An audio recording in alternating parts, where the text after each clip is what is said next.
네.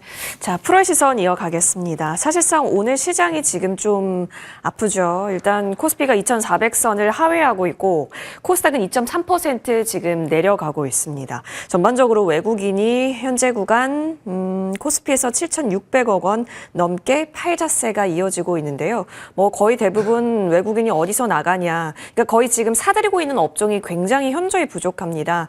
제조, 그리고 대형주, 전기전자, 금융 이런 쪽이다 보니까 확실히 사이즈 큰 쪽에 많이 포함이 되어 있습니다. 더군다나 오늘 반도체가 거의 다 지지부진한 부분인데 뭐 새롭게 나온 소식도 있고 해서요. 이야기 좀 나눠보도록 하겠습니다. 오늘 먼저 첫 번째 질문은 김덕호 대표님께 드려보고자 합니다. 일단 시장 분위기부터 좀 점검해 주시면 좋을 것 같아요. 이게 8월 5일 날 블랙 먼데이 자리 계속 맴돌고 있는 요즘이잖아요. 그때가 다시 듣고 V자로 올라올 줄 알았는데 지금 그 구간을 계속 맴돌고 있어요. 뭐 정치적으로도 그렇고 환율도 그렇고 조금 어지러운 상황이긴 맞는데 지금 구간에서 우리는 어떤 포지션으로 지금 시장을 바라봐야 되는 거예요? 뭐 사실 뭐 탄핵이 이제 가결되기 전후로도 이제 시장이 만약에 정치적 전국 자체가 어느 정도 진전이 있다 하더라도 시장의 회복이 좀 쉽지 않을 것이다라는 말씀은 좀 여러 차례 드렸던 것 같습니다. 어떻게 보면 유감이죠. 전망했던 게 그대로 됐다라는 거는 그만큼 시장에서의 불안 요소가 이렇게 커지고 있다라는 것이고 더불어서 지금 한국 시장에 대한 어떤 신뢰도들이 계속 꾸준하게 낮춰지는 원인들도 이번 이제 계엄 사태 이후에도 지금 계속 이제 문제가 되고 있고 계엄 사태 전에도 사실은 한국 시장에 대한 그러니까 한국의 경제 상황이 계속 안 좋아질 것이다라는 전망들이 계속 발표가 되었던 만큼 이 두 가지 논란들이 계속 이제 중첩이 되다 보니까 이 피로감들이 이제 국내 투자자들에게 좀 전가되는 모습이라 말씀드릴 수 있을 것 같아요. 먼저는 일단 지금 시장에서 우리가 주목을 하실 때는 당연히 이제 수급이 굉장히 중요하죠. 그런데 우리가 이제 지난 11월 이후부터 해서 수급을 계속 기관이 아니라 외인들 중점으로 받는다라고 말씀드렸던 원인도 결국 기관 입장에서는 국내 주식에 대한 어떤 매매를 할 수밖에 없는 입장입니다. 그러다 보니까 결국 이제 한국 시장에 대해서의 주가가 어떤 특정 종목을 대상으로 단기적으로 과열이 나타났다. 그러면 이 수급에서 결국 누가 다 이 주가를 다 조장시켰는가를 봐야 된다 말씀드렸습니다. 근데 오늘 장에서도 마찬가지로 외인과 기관들이 공격적으로 좀 매도를 하고 있다는 모습은 좀 상당히 안타깝다라고 말씀드릴 수 있을 것 같고 특히나 지금 최근에 이제 3주에서 4주 정도 되는 기간 동안 주가가 폭발적으로 올라왔던 종목들의 대다수는 주가 초입 초기에는 상승 초입에는 거의 외국인들이 한 이제 2, 3일 정도 매수세를 유지를 하다가 거의 이제 2, 3주 차 정도까지는 계속 순매수를 기관들이 매수를 했어요. 오히려 이렇게 큰 하락이 나올 때 가장 먼저 이 주가를 던지고 나가는 주체가 누군가 보면 결국 또 기관이었다는 겁니다. 그러니까 이게 사실은 좀 안타깝죠. 개인 투자자분들 입장에서는 정보도 많이 부족하고 또 여기에 더불어서 뭔가 이제 외인과 기관들이 좀 적극적으로 매수를 하니까 이거 괜찮나 싶으면은 또 다시 이제 비싼 값에 폭탄 돌리기가 되고 이런 모습이 좀 나오는데 저는 지금 시장에서 가장 주의하셔야 될 거는 기관의 수급이 단기 과열이 된 종목들은 가장 조심해야 한다 말씀을 좀 드리고 싶어요. 물론 그전에도 우리가 펀더멘탈 관점에서 봤을 때는 당연히 어떤 부채 비중이라든가 어떤 이제 지표상에서 봤을 때는 또 어떤 PBR 지표 그리고 ROE 지표 등을 항상 이제 유념해서 보셔야 한다 말씀을 드렸는데 지금 시장에서는 사실 제한적인 매매가 될 수밖에 없습니다. 이 모습은 우리가 과거에 2022년도인가요? 강원도의 레고랜드 사태 이후에 채권 가격이 굉장히 올라가면서 PF 대출이 굉장히 심각해지고 또 여기에 더불어서 국내 증시에 많은 외국인들이 숏을 했던 거와 마찬가지로 지금 시장에서 오히려 단기 과열에 대한 부분을 조심하시기 위해서는 일단 기관 수급이 과잉됐던 종목들은 우리가 아직까지 좀 수익권이 있으시다면은 분할 매도가 좀 필요하지 않나라고 판단을 하고 있습니다. 반면에 이제 외인들이 조금 단기 수급이 좀 빨리 몰렸다라고 하면은 기관들도 사실 뭐 제가 이렇게 말씀드리면 뭐 기관은 무조건 나쁜 사람들이다 이렇게 좀 들으실 수 있을 것 같아서 제가 오히려 좀 풀어드리고자 말씀을 드리는데 오늘 시장에서도 지금 기관이 지금 갖고 있는 물량들 중에 손실난 종목들이 굉장히 많이 있어요. 그래서 저는 이제 개인 투자분들에게 가장 필요한 거는 그러니까 말 그대로 기관이 잘 사고 있으니까 쫓아간다라는 부분도 분명히 필요는 하겠지만 기관만큼의 대응력이 부족하다면은 아무래도 현금 보유가 좀 더 필요하지 않나라고 말씀을 드리겠습니다. 네, 일단은 반등이 나올 때 좀 적극적인 대응이 필요한 건지 오늘 금요일이기도 해서 오늘 종가 부근을 과연 적극적으로 대응을 해야 하는 것인가 좀 생각이 많을 것 같긴 한데요. 일정 부분 현금을 보유한 상태에서 시장을 바라봐야 되기는 하겠다. 특히나 기관이 누적으로 많이 들어가 있는 종목에 있어서는 일단은 좀 조심하자라는 스탠스까지 들어봤습니다. 여기에 더해서 오늘 반도체 얘기도 같이 나눠보겠습니다. 거래대금 상단에 삼성전자, SK하이닉스 같이 보이고 있긴 한데요. 뭐 지수 분위기와 연동돼서 그렇게 플러스를 예쁘게 만들고 있지는 당연히 못하고 있습니다.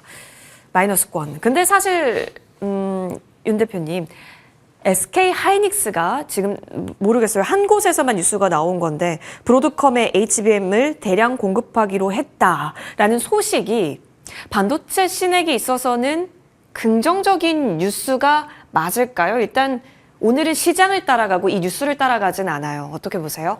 일단 뭐 FOMC 여파도 그렇고 네. 지금 전일에 필라델피아 반도체 지수가 하락을 하면서 전반적인 이제 반도체에 대한 투심이 악화됐기 때문에 뭐 아무리 우리가 개별 기업에 좋은 호재들이 나온다라고 해도 전반적인 지금 분위기가 안 좋다 보니까 따라가지 못한다라고 말씀드릴 수 있을 것 같고요. 그리고 이제 하이닉스의 주가를 보면서 같이 보는 게 우리가 메모리 반도체 기업인 마이크론 주가죠. 그런데 이제 마이크론이 내년 초 수요 둔화가 전망이 되면서 지금 이제 가이던스가 조금 안 좋게 나오면서 다시 한번 이제 반도체 업계 전반에 조금 안 좋은 소식들을 좀 주고 있는 것 같습니다. 그래서 이제 연초가 IT 쪽은 비수기이기 때문에 뭐 이 부분을 HBM이나 뭐 데이터 센터용 SSD로 뭐 상세가 가능하다 이런 이야기가 나오고 있지만 사실 팩트는 지금 HBM을 제외하면 전반적으로 고객 수요가 약하기 때문에 이제 1월이면 우리 삼성전자와 하이닉스가 실적 발표가 나오죠. 그런데 이 두 기업 모두 이제 메모리 시장 양극화 상황에서 이제 고부가 제품 중심 사업 전략을 재편을 조금 서두르는 한편 그리고 또 이제 범용 제품 생산의 이 감축을 검토를 해야 되기 때문에 사실 이제 지금 뭐 좋은 상황도 있고 안 좋은 상황도 있고 레거시가 결국엔 안 좋기 때문에 과연 얼마나 조금 빠르게 전략을 바꿔내느냐에 따라서 달라질 것 같은데 결국 지금 이렇게 좋은 소식이 나오고 한다고 해도 반도체도 결국엔 이 불확실성이 존재하기 때문에 지금 주가가 뭐 어제만 해도 다시 SK하이닉스가 주가가 좀 상승하는 모습을 띠다가 오늘 다시 이렇게 하락하는 모습을 보여주고 있죠. 그래서 결국에는 지금 반도체, SK하이닉스, 뭐 삼성전자 모두 이 불확실성이 존재하기 때문에 주가가 지금 갈피를 못 잡는다라고 보고 있습니다. 그래서 제가 반도체는 계속 보수적으로 언급을 드리는데 하이닉스가 지금 뭐 17만 원 이하에서 만약에 모아간다라고 하면은 뭐 괜찮을 것 같다라고 말씀을 드렸지만 지금은 조금 하방을 그래도 한 15만 원까지는 조금 열어둘 필요가 있지 않나라고 말씀드리고 싶습니다. 네. 김덕호 대표님, 브로드컴 뚫은 거는 호재가 아닌 거예요. 일단 그 부분의 사이즈를 좀 점검해 주신다면요. 일단 명확하게 말씀을 드리면 지금 미국에서 회자가 되는 시장은 크게 이제 두 가지 시장으로 바뀔 것으로 예상됩니다. 하나는 엔비디아를 중점으로 하는 GPU 시장이고요. 두 번째는 지금 이제 애플과 브로드컴이 다시 손을 잡게 되면서 다시 시작이 되고 있는 NPU 시장입니다. 그러니까 우리가 이제 신경 처리망 부분에서도 마찬가지로 지금 애플이 다시 이 브로드컴을 뒤늦게 잡은 원인도 실제로 브로드컴이랑 동맹을 맺었다 이 기사를 우리가 이제 기사를 추적을 좀 해보셔야 되는데 많은 분들이 브로드컴이랑 손 잡았으니까 이제 뭔가 적적으로 일어나겠구나 보이지만 좀 시간이 걸릴 것으로 보여져요. 과거에도 애플은 브로드컴과 협력을 이미 오랫동안 해왔습니다. 근데 워낙 이제 GPU 시장이 강세가 되면서 이제 당장 단기간에서는 뭔가 협력해서 사업을 하는 게 좀 늦었다라고 판단했던 게 애플이었고요. 그러다 보니 애플이 이제 2023년도에 브로드컴과 결별을 또 선언을 합니다. 이때 2023년도에 한참 이슈가 됐던 2022년도 이제 후반기부터 해서 한참 이슈가 됐던 게 이제 챗 GPT 시장이 커지면서 GPU 시장이 엄청나게 부각을 받기 시작했고 그러면서 이제 가속기 부분에서 주목을 했을 때 HBM 시장에 다시 이제 눈이 돌아가게 됐는데 최근에는 이 모습을 다시 돌리려고 하는 것이 이제 저는 이제 시장에 대한 재편, 그러니까 그동안은 이제 GPU가 워낙 이제 강점으로 가게 되면서 사실상 우리가 매그니피센트 7에 대비했을 때도 엔비디아 빼고 나머지는 거의 다 죽어간다는 얘기를 했었거든요.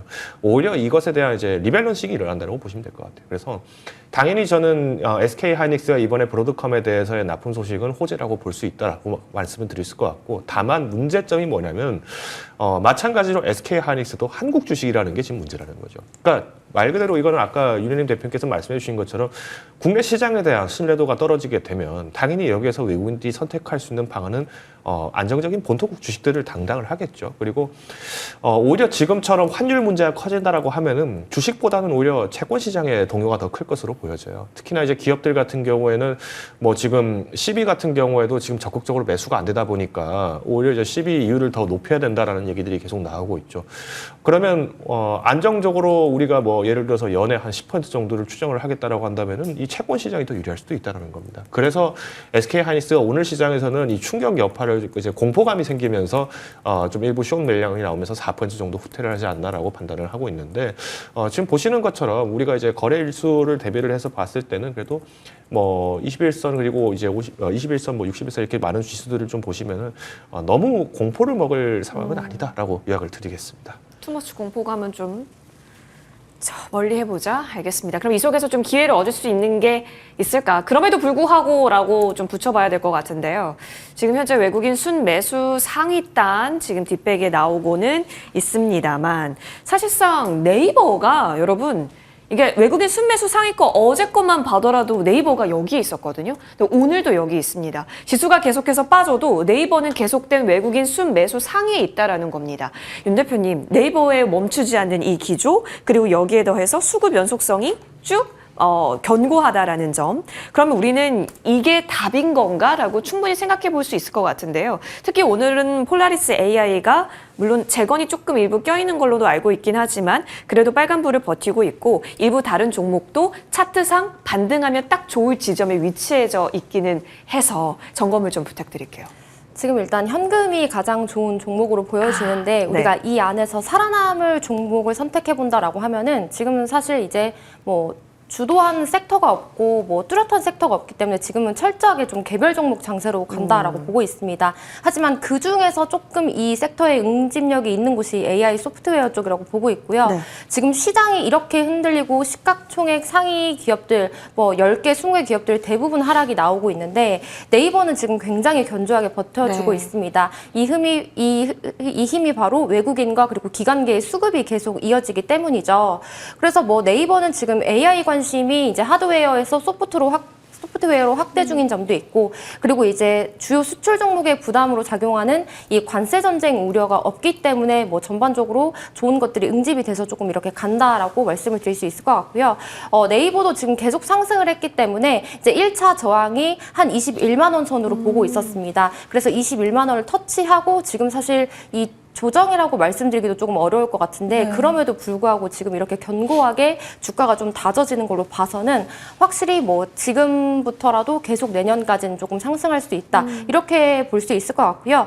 이제 네이버가 이렇게 본격적으로 바닥을 딛고 상승하기 시작한 시점이 3분기 실적 기점이었습니다. 그래서 매출액이 연평균 한 11% 정도 상승을 했었고 영업이익이 한 38% 정도 상승을 했었는데 이제 과거에는 AI 성장에 따라서 네이버가 조금 무너질 수도 있을 것 같다라는 전망이 많았지만 우리가 실제적으로 이렇게 실적을 봤을 때는 전혀 다르게 나오고 있죠. 그래서 이 매출 기반의 서치 플랫폼이 여전히 성장을 하면서 잘 나가고 있고 또 클라우드 성장세가 높기 때문에 숫자가 나쁘지 않게 찍히고 있습니다. 뭐 이익과 자산이 이렇게 지금 계속 점차적으로 늘어나고 있는데 이제 주가는 반대로 지금 계속 바닥에 있다가 이제 상승 흐름을 조금 시작하는 부분이기 때문에 확실히 뭐 최근에 많이 상승하긴 했지만 지금도 저평가 구간이다라고 볼 수 있을 것 같고요.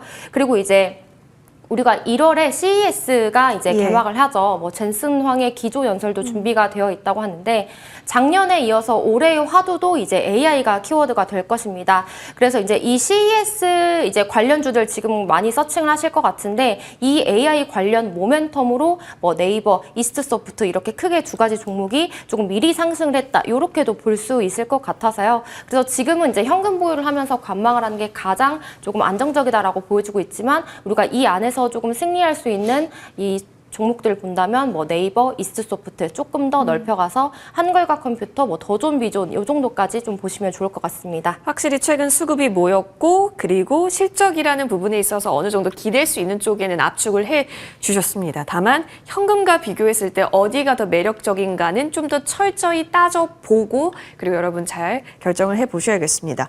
자, 그럼에도 불구하고 잘 가는 쪽은 조선일까요? 외국인 순매수 1위입니다. HD 현대중공업 보이고 또 4위의 계열 HD 현대 마린솔루션도 같이 보여지고 있습니다. 조선은 계속 좋네요. 김덕호 대표님, 조선은 그럼 너무 오른 것에 있어서 걱정하지 않아도 되는 거예요? 걱정할 게 있겠죠. 당연히 이제 손바뀜을 걱정을 하셔야죠. 손바뀜. 그러니까 그동안 이제 우리가 시장에서 이제 조명을 받았다라는 것은 이제 아직까지 지금 트럼프 행정부가 정식으로 이제 공식적인 임무 수행을 하고 있지 않기 예. 때문에 우리가 이제 기대감에서 먼저 선 그쵸. 반영된다라고 보시면 될 것 같고요. 지금 뭐 기자재 업종 이렇게 지금 차트도 나오고 있습니다만은 뭐 어마어마하게 지금 많이 올랐죠. 이게 오늘만 하더라도 뭐 5%, 8%씩 7%씩 올라갔다. 뭐 말 그대로 하늘이 무너져도 솟아날 구멍이 조선 아니겠느냐 이렇게 이제 접근하는 심리도 많이 공감됩니다. 그런데 문제는 우리가 이제 조선주에 대해서 이제 실질적으로 가치가 좋다 얘기가 나왔던 것이 이제 비로소 이제 7월 이후부터 좀 더 조명을 받기 시작을 했거든요. 그러니까 뭐 우리가 HD 현대중공업 같은 경우에도 연초부터 이제 이제 업황 개선이라는 표현을 굉장히 많이 썼는데 네. 오히려 7월 이후부터는 업황 개선이라는 말보다는 오히려 트럼프 수혜가 될 것이다라는 걸로 이제 뉘앙스가 바뀌었어요. 그러면 저는 오히려 이때 이제 주목을 하셔야 되는 거는 지금의 주가와 그 과거의 이제 업황 전환에 대한 주가에 대한 개념의 해석이 지금 편차가 굉장히 커졌기 때문에 이 변동성을 만약에 한 번에 매물이 쏟아지면은 과연 투자자분들이 이것을 감내할 수가 있을 것인가라는 걸 저는 좀 주의를 드리고 싶어요. 다만 이제 조선주가 지금처럼 계속 이제 이슈가 되는 거는 아마 많은 분들이 이제 방송을 보시면서 누차 들으셨을 거예요. 이제 트럼프 당선인이 이제 집권을 하게 되면 중국 때리기를 시작할 것이고 지금 미국에서 이제 금속 노조를 비롯해서 5개 노동조합의 지금 이제 상원과 하원에 각각 이제 투서를 한 것이 지금 제조업종이 굉장히 불리하다. 그렇기 때문에 이 제조업종을 살리기 위해서는 중국의 어떤 제조업종에 대해서 견제를 해달라 요청이 나왔고 실제 이 법안에 대해서는 아직 공식적으로 다뤄지지는 않고 있지만 트럼프 행정부가 사실상 이제 11월 이제 당선이 되기 시작하면서 그 윤곽을 드러내다 보니까 그러면 결국에는 이게 행정명령 수준으로라도 적어도 규제가 될 것이다. 이렇게 기대를 했다는 거죠. 그러면 이제 한국은 반사수혜를 받는 것은 사실이지만 대신 이제 득실이 있겠죠. 조선업종 같은 경우에 이제 단기적으로 좀 과잉 쏠림 현상이 나오면은 그만큼 이제 중국으로부터 직접적으로 타격받는 부분, 바로 이 철강 부분, 제철 부분들이 지금 문제가 될 것입니다. 지금 국내에서 포스코 같은 경우에도 사실은 주가가 굉장히 많이 폭락이 되고 있는 원인 중은 뭐냐면, 원인 중 한 가지 뭐냐면 중국의 이 덤핑 공세를 이기기가 쉽지 않다는 거예요. 근데 문제는 지금 우리나라에 있는 많은 조선업계들도, 그리고 자동차 업계들도 지금 철강을 어디 걸 쓰고 있습니까? 중국 철강 쓰고 있잖아요. 네. 그럼 우리가 길홍보로 봤을 때 결국은 이제 제조업 부분에서 문제가 생긴다. 중국이 반드시 관세 보복을 한국에다가 철강 부분에 매길 가능성이 있다고 봅니다. 그렇게 봤을 때 우리가 오히려 제철 업종들 같은 경우에는 지금부터 한번 눈여겨보시는 게 맞지 않나라고 판단을 하고 있습니다. 오히려 제철 쪽에 있어서 조금 더 가능성을 주셨네요. 자, 이제 이쪽으로 좀 넘어가 보겠습니다. 그 트럼프 머스크 쪽은 괜찮을까? 탄소 배출권 관련주가 사실 오늘 오전장부터 좀 움직임이 있었잖아요. 근데 대표님 역시 이 정도도 현금보다 나은 선택이 맞는가 점검해 주시면 좋을 것 같아요.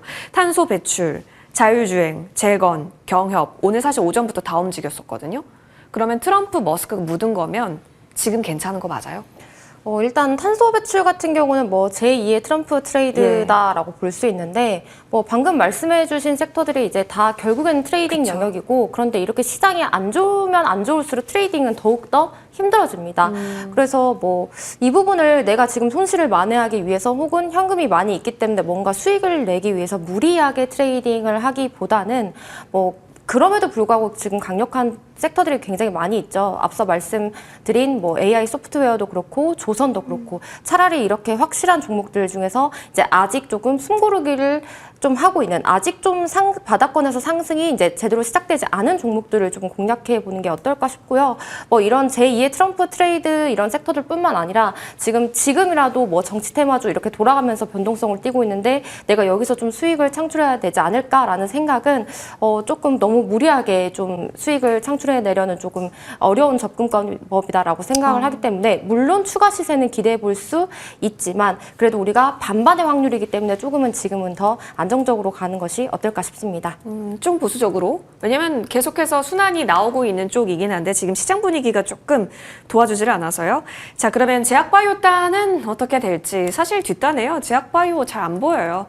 어느덧 이제 소외가 되고 있네요. 김덕호 대표님. 근데 여기에 더해서 일단은 우리가 기대를 했고 연내 강력하게 통과될 거라고 생각했었던 생보법이 불발이 됐습니다. 그 다음 차기 정부로 넘어가게 될 건데 차기 정부도 그나마 희망인 건 중국을 더 때리려면 더 때릴 수 있는 분이잖아요. 그럼 여기서 매수의 기회가 되는 거예요? 아니면 그때까지는 믿지 말아야 되는 거예요? 일단 이제 금리 인하 수혜라는 기대점에서 봤을 때 당연히 지금 환율 문제도 있기 때문에 뭐 네. 지금 한국은행 측에서는 굉장히 좀 복잡해졌을 거예요. 예. 지금 금리를 까딱 인하를 했을 때는 오히려 이제 버블을 더 조장을 할 수 있고 또 특히나 이제 부동산 가격에 대한 어떤 불안정들까지도 고려를 해야 되기 때문에 아마 여러 가지 고민이 많아질 겁니다. 근데 일단 우리가 생보법이라는 이슈만 놓고 주목을 해본다고 하면은 생보법이 지금 결국은 제가 계속 강조드리지만 이 법안이 통과된다라고 하더라도 유예 기간이 2028년도까지예요.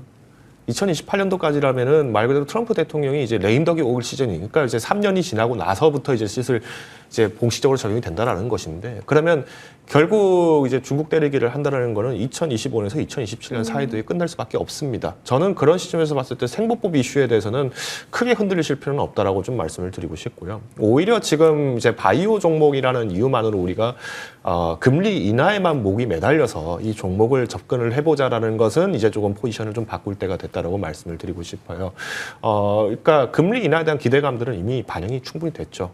대표적으로 우리가 여러 종목들을 뭐 알 수 있겠지만은 뭐 유한양만 하더라도 우리가 10월 중순에 주가가 16만 원까지 가던 게 지금 3분의 1이 빠졌거든요. 그러니까 결국 이제 시장 변동이 됐을 때 이 손바뀜을 결국 또 개인 투자자분들이 또 다수가 또 이걸 쥐고 있으면서 그때 팔 걸 하시면서 또 팔지도 못하시는 분들이 굉장히 많이 계세요. 그래서 저는 이제 연말이 될 때는 항상 우리가 갔던 종목들도 조금 현금화를 해야 될 필요가 있는 이유는 결국은 새 전략은 새 해에 또 다시 바뀔 수밖에 없고 또 그동안의 어떤 수급의 변화를 모든 종목을 우리가 투자하는 분들이 모든 종목에 대해서 수급을 추정을 다 하기가 어려우세요. 그러다 보니 새술은 새 독에 담는다라는 말처럼 우리가 조금 현금화를 할 필요는 일부 있지 않나라고 말씀을 드리고 싶습니다. 이쪽에 있어서도 보수적인 관점. 알겠습니다. 이게 참 고민되죠. 그러면 뭘 봐야 할까인데, 자, 윤 대표님. 그럼에도 불구하고 압축은 압축이라면 아까 트럼프 머스크 쪽에서도 일정 부분은 현금이 조금 더 매력적일 수 있다. AI 소프트웨어 단에서도 일부 종목 압축으로 가자라고 얘기해 주셨잖아요. 근데 제 것만큼은 트럼프 머스크 쪽에 있어서도 당선인 확정 이후에 쭉 줄기차게 오르고 있거든요. 그럼 이쪽은 좀 더 희망적이다라고 봐도 괜찮은 건가요? 일단은 트럼프 2기 정부가 들어서면서 가장 먼저 이행될 수 있는 게 이제 종전 네. 이슈이기 때문에 뭐 지금 이제 재건주를 트레이딩으로 본다면 뭐 중소형주는 접근해 볼 수 있겠지만 이제 뭐 확실하게 이제 이 부분이 조금 부각되는 이슈라서 내가 재건주를 조금 끌고 가고 싶다라고 생각하시면 HD 현대 건설 기계를 보셔도 좋을 것 같습니다. 뭐 지금 대표적으로 전진건설 로봇이 어제 급등에 이어서 오늘 추가 상승을 하고 있고 또 현대 에버다임도 지금 좋은 모습을 보여주고 있죠. 그래서 이제 재건이 조금 여러 가지 섹터가 혼재된 분야인데 그래도 조금 건설기계 분야가 조금 괜찮다라고 보고 있어서 이제 중소형주들은 너무 많이 상승을 했기 때문에 조금 이제 우리가 수익을 챙기는 관점에서 트레이딩으로 접근을 하시고 내가 이 섹터를 끌고 가고 싶다라고 하시면은 이제 HD 현대 건설 기계를 보시는 것도 나쁘지 않다고 생각하고 있습니다. 이제 조금 건설기계 쪽으로 확실히 좀 확산이 되는지 또 여기서의 움직임도 주목을 해보겠습니다. 자, 한 질문 더 갈까요? 네. 자, K뷰티 쪽으로 넘어갑니다. 그래도 여기도 고환율 수혜로 얘기가 나왔었던 쪽이잖아요. 근데 똑같잖아요. 상반기 때 그때 이유랑 똑같은 거잖아요. 어떻게 보면. 다만 환율의 폭이 높아졌다인데. 그렇다면 괜찮은 거예요? 투자하기? 대신 이제 물량이 덜 팔리겠죠. 우리가 이제 지금 오늘 날씨가 굉장히 춥더라고요. 네. 밖에 나오시는 분들이 잘 안 나오려고 해요. 자, 그러면 화장품을 실제로 쓰실 경우가 좀 많이 줄지 않을까요? 실내만 있으니까. 제가 우스갯소리를 하지만 특히나 이제 뷰티 쪽이나 이런 거는 우리가 계절적 요소들이 굉장히 많습니다. 뭐 대표적인 예시를 한번 들어보죠. 자, 우리 헬스장을 한번 예를 한번 들어볼게요. 헬스장이 헬스장 구독을 가장 많이 시작하는 달이 언제일까요? 1월입니다. 1월. 왜? 새해 되면은 뭔가 살 좀 빼보고 네. 건강 찾자. 근데 잘 안 가요. 그러면 어떻게 됩니까? 3월 정도에서 5월 정도 되면은 PT를 끊습니다. 왜? 7월, 8월에 내가 좀 몸매 만들어서 뭐 바디 프로필도 찍어보고 뭐 해외 놀러 가서 의상 차림이 좀 짧아지니까 몸매 관리도 해보고 이게 어떻게 보면 자연스러운 이치입니다. 저는 오히려 지금 시점에서 만약에 화장품 쪽을 보신다라고 하면은 화장품 쪽에 만약에 내가 투자를 했던 비중의 한 반 정도는 오히려 보톡스 쪽을 좀 보셔도 좋을 것 같아요. 네네.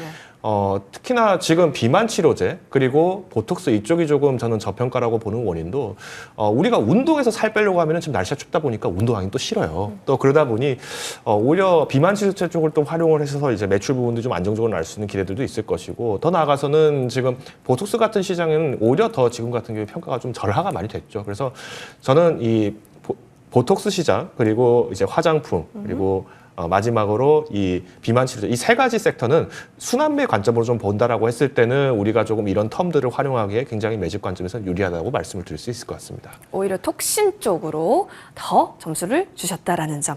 잘 옥석 가리기가 필요한 시장입니다. 오늘 두 분과 함께 했고요. 여기서 보내드리겠습니다. 나와주셔서 고맙습니다.